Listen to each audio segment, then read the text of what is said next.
রসমালাই, মালাই chop, rasgulla, কালোজাম, চমচম, এদিকে আছে পিঠা সন্দেশ।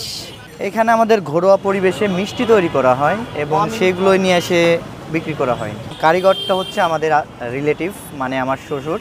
উনি এগুলো সমস্ত প্রকার মিষ্টি আর কি তৈরি করতে জানে, যার ফলে আমরা নিজেরা চিন্তা ভাবনা করছি যে ফিউচারে আগানোর জন্য আমরা এই ব্যবসাটা শুরু করছি। আসলে আমাদের এখানে স্পেশালিটি হচ্ছে সম্পূর্ণ ফ্রেশ। এখানে আমরা কোনো কেমিক্যাল ব্যবহার করি না। যেহেতু আমার গ্র্যাজুয়েশন কমপ্লিট, তো সেই ক্ষেত্রে আমি দেখছি বেশ কিছু বিজনেস আছে যেগুলো করা যায়। তার মধ্যে ফুড বিজনেস আছে। সামনে এটাকে আলহামদুলিল্লাহ বেটার অবস্থানে দেখার ইচ্ছা আছে, দেখা যাক কতদূর আগাইতে পারি। অ্যাট ফার্স্ট আপনার মনে করেন যে প্রথম থেকে শুরু করছি কি, আগে পাবলিক কি চাই, পাবলিকের চাহিদাটা কতটুকু, কি পরিমাণ, সামনে এটাকে একটা প্রতিষ্ঠান হিসেবে দাঁড় করাবো, এটাই আমাদের ইচ্ছা।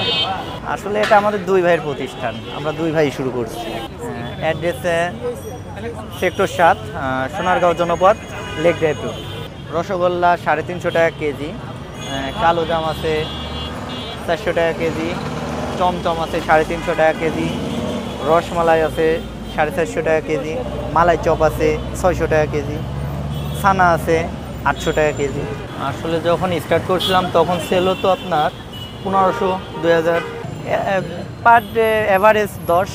প্রথমে স্টার্টিং পয়েন্ট থেকে বর্তমানে অনেকটাই ডেভেলপ হয়েছে, সেল বাড়ছে, কাস্টমারদের রেসপন্সটা বেটার, কাস্টমার একবার প্রোডাক্ট নিয়ে খাওয়ার পরে আবার আসতেছে।